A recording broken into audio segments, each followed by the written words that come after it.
नमस्कार मित्रमैत्रिणींनो, पुन्हा एकदा मी अनिता स्वागत करते आपलं भोईस किचनमध्ये। अस्सल मालवणी पद्धतीमधला ओल्या नारळाचा मसाला वापरून आज मी या मस्त बांगड्याचं कालवण बनवणार आहे।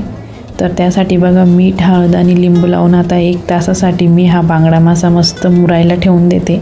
तर बघा, त्यासाठी मी साहित्य घेतलेले आहे। याआधीच मी मासे मीठ, हळद आणि लिंबू लावून मुरवण्यासाठी ठेवून दिलेले। मासे मुरतायत तोपर्यंत आपण त्यासाठी जो मालवणी मसाला आहे, मालवणी वाटण बनवलं जातं खास करून ओल्या नारळाचं। तर ते वाटण्यासाठी आपल्याला काय काय साहित्य लागणार आहे ते साहित्य सांगते तुम्हाला। तर बघा, त्यासाठी जे साहित्य लागतंय ते साहित्य मी काढून ठेवलेलं आहे। हे बघा, त्यासाठी मुख्य पदार्थ ओला नारळ, अर्धा ओला नारळ मी कापून घेतलेला आहे, अर्धा चमचा हळद घेतलेली आहे, लसूण घेतलेला आहे, 5 त्रिफळा घेतलेले आहेत, यामुळे अशी मस्त चव येते मच्छीच्या भाजीला। सोलं घेतलेली आहे, याला आमसूल पण बोलतात, यामुळे अशी पारंपरिक चव येते मच्छीच्या भाजीला। कोथिंबीर घेतलेली आहे, अर्धा चमचा मीठ घेतलेलं आहे, टमाटा चिरून घेतलेला आहे, 2 छोटे छोटे कांदे असे कापून घेतलेले आहेत, 1 इंच आलं स्वच्छ करून घेतलेलं आहे, अर्धा चमचा जिरे घेतलेलं आहे आणि यामध्ये 2 चमचे धने आणि चवीप्रमाणे बेडगी मिरची मी 1 तास पूर्वी भिजत घातलेली होती। ती आता मस्त छानपैकी भिजून झालेली, त्यामुळे काय होते भाजीला रंग पण चांगला येतो आणि अशी 1 तास भिजून ठेवल्यामुळे काय होते तिला घट्टपणा खूप छान येतो आणि मग वाटण पण आपलं खूप छान होतं। त्यामुळे असं धने आणि मिरच्या असं गरम पाण्यामध्ये भिजत घालून ठेवायच्या आहे, त्यानंतरच त्याचं वाटण करायचं। मिरच्या आणि धने मस्त भिजलेले आहेत बघा, मऊ झालेले आहेत। आता मी ह्या सर्व मसाल्यांचं वाटण करून घेते। त्यामधलं फक्त सोलं जी आहेत म्हणजे आमसूल जे ते वेगळं काढून ठेवते, कारण मी सोलं वाटणामध्ये न दळता ते मसाल्याच्या आमटीमध्ये वरून टाकते आणि हे सर्व उरलेले मसाले मी मस्त बारीक दळून घेते आता मिक्सरमधून। हे बघा, मस्त आपलं आता मच्छीचं वाटण तयार झालेलं आहे, मसाला आपला रेडी झालेला आहे। आता आपण मस्त बांगड्याचं कालवण बनवून घेऊ, ते पण मालवणी पद्धतीमध्ये। माशांमध्ये बघा आता मस्तपैकी मीठ मुरलेलं आहे। आता आपण याची आमटी बनवून घेऊ। दीड पळी तेल टाकले मी। मासे पलटण्यासाठी हे बघा मी उलटणी घेतली, अशीच उलटणी तुम्ही वापरायची, चमचा वापरायचा आणि चमच्यामुळे काय होतं माशांचे तुकडे होतात। चवीप्रमाणे आता मसाला टाकून घेते। आता हा मसाला मस्त आजूबाजूने तेल सुटेपर्यंत मंद आचेवर फ्राय करून घ्यायचा।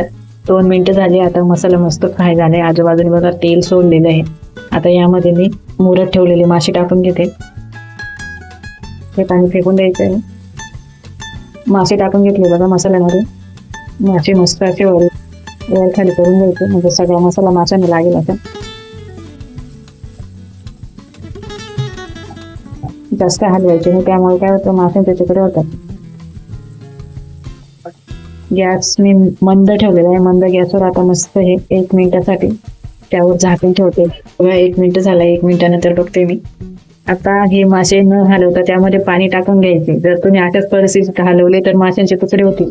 तर मी आता गरजेप्रमाणे पाणी टाकून घेते। मिक्सरमध्ये मी मसाला दळला होता, त्यामध्ये थोडंसं पाणी मिक्स करून मी ॲड करून घेते।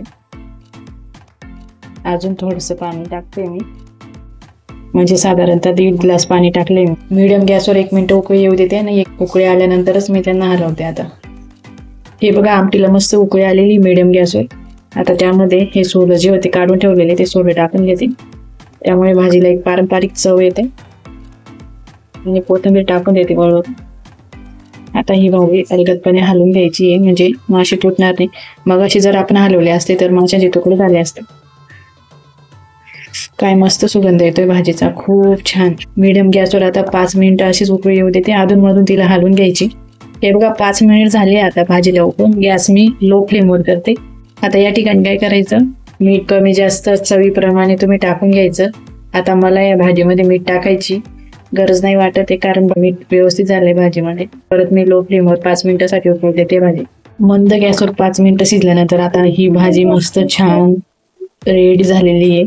गॅस बंद करते, बघा किती मस्त तरी आली भाजीवर, दिसते की नाही कोकणातली भाजी। चला मग, मस्त बांगडा मच्छीची मालवणी पद्धतीतली ओल्या नारळाची ही भाजी, चला मस्त खाऊया। खात राहा, मस्त राहा। व्हिडिओ आवडला असेल तर शेअर करा, कमेंट्स करा। व्हिडिओ शेवटपर्यंत बघितल्याबद्दल आपले खूप खूप खूप आभार, धन्यवाद।